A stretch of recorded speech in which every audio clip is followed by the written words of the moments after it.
John and Tom, we've got 480 sharp panels here. Each one of these panels puts out 216 watts. They're connected together in strings of 15. They're connected together in series, so we can develop the 450 to 600 volts we need to power the inverter.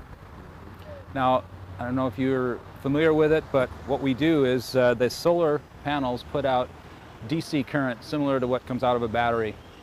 And then what comes out of your outlet in the wall is AC. Right. Well, we have to convert the DC to AC. And the way we do it is by stringing the panels together and running them through a very large piece of equipment you'll get to see later called an inverter. In this case, it's large because we have a lot of current we're handling. So we string the panels together, run them through the inverter. AC is what comes out, and we connect that to the power grid, to the PG&E main panel, and we can run our meters backwards during the day and draw power at night. So all these panels, I mentioned, are connected together in strings of 15, and then all the strings of 15, being there's 480 of them, panels, are connected together to produce 103 kilowatts. That's 103,000 watts of power. And that's about enough to take care of 70% of the school's needs. And the idea was that we could have gone to 100%, but PG&E prefers that you keep it below the 100% limit. Now, each one of these panels is made up of many silicon solar cells. A silicon solar cell is simply a diode. If anybody understands the electronics part of it, it's a simple electronic device that collects the light from the sun and converts it into electrons. And the electrons build up on one side of the device, and those electrons are then channeled to the other side of the device, much the same as a battery would be, from the plus to the minus. And that's what gives you the current. Each solar cell produces only a half a volt. And so inside every one of these panels, they're all connected together in series to produce 48 volts. Some panels are 24 volts, some are 48 volts. Good. You said that the capacity here is 70% of the school's needs, but most of our schools are not used during the summer months. Most of July and August, they're virtually unused. During those months, don't we get credit for the electricity produced, which is going back to PG&E? Exactly. So that'll help with our bills throughout the year. On this particular project, Guy, what else happened up here on this roof? You do some work on the roof prior to the installation of the panels. How long will these things last? What kind of guarantee do we have on them? Good point, Tom. What the school did is they were approaching the need for a new roof anyway, so they decided to put on a new roof, which makes sense.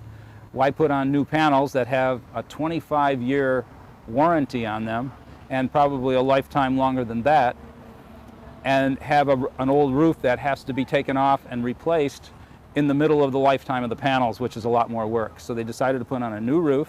And you'll notice that this roof is actually a white roof, which helps keep the building cooler by reflecting some of the sun, and put the panels on top of this new roof to give you a more efficient system overall. This is really impressive up here. It's a little solar factory, isn't it? Exactly. This reminds me of a huge field of silicon. Giant generating field of silicon. And what's great about this is it's from a renewable source. Completely moves us away from the use of fossil fuels to generate this electricity, which, for global warming and everything else is so very important. That's right. That 25-year life plus for these panels is also, the technology is just so advanced right now compared to what it was 5-10 years ago either. What I wanted to show you here, this is a good place to review this. We're using, these panels are made by Sharp. It's one of the many companies that provide or sell the solar panels. Like I said before, this is 216 watts. They just recently improve this model a little bit, not significantly, but a little bit. They're constantly making inroads as to improving the efficiency, and so the same panel will produce even more and more power. The average efficiency right now of these panels is around 17%, plus or minus some. Now, we're also using Sunlink's racking system. This is a mounting system that is somewhat unique in that it floats on the roof. There are very few penetrations to this racking system, and in fact, in some applications of this racking system, they actually don't anchor it to the roof. The whole thing just sits on the roof, and it's held down by ballast, some weight to hold it down, and it meets all the requirements. But because this is a public project for a public school, this had to be approved by the Division of State Architect. So the state architect said, you have to tie this down to the roof. The original design was a good design using Sunlink's racking system, and the mounts were not very adjustable. So, and this being a tapered roof, the height varies to the base concrete. It varies throughout the roof.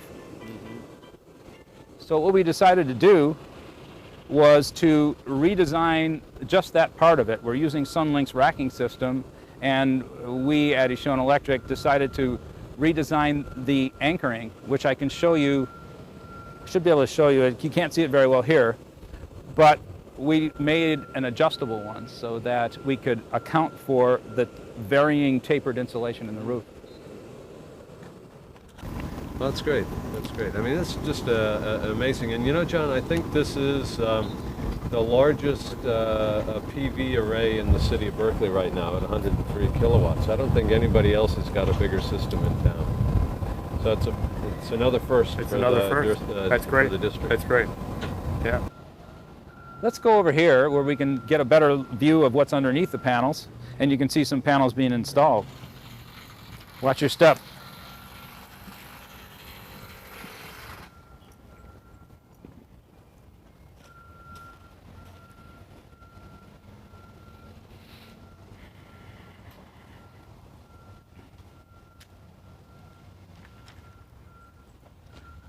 You know, John, when you see it like this, you realize that this is like an untapped resource. I mean, you see here, the roof has been sitting up here for 20 or 30 years, or however long the school has been here. And now you've actually tapped into something that you didn't realize had this incredible value.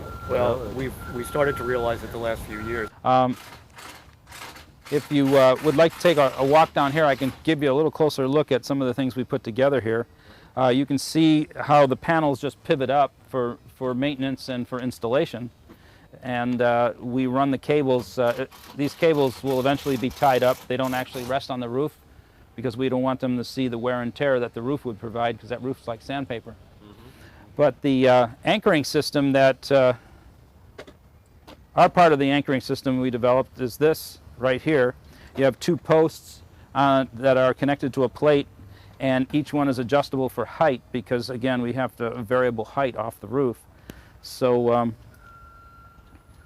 we developed this that connects directly to the roof with no buffer. And in this particular case, one of the challenges on this roof we're standing on right now is that this roof was made out of a lightweight concrete. It's actually mostly gypsum. And gypsum is very brittle. Right. It wouldn't take the original anchoring system that was originally designed for it, as was discovered after we got into the project a little bit. So we had to create a different system to fasten it from the inside as well as the outside so that it would stay put and meet the DSA requirements.